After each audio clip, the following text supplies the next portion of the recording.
বিসমিল্লাহির রহমানির রহিম।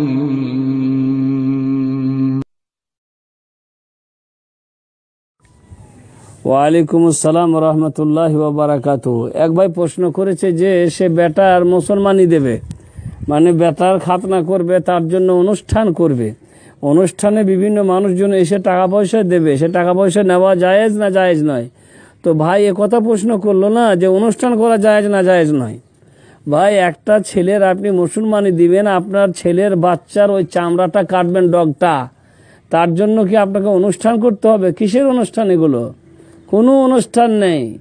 এগুলা ডাক্তারখানাতে যাবেন, যেমন যেখানে যেমন নিয়ম আছে, ডাক্তারখানাতে যাবেন, ছেলেকে নিয়ে যাবেন, ডাক্তারি পদ্ধতিতে ওই চামড়াটা কেটে দিবে, বা ঝামেলা শেষ হয়ে গেল।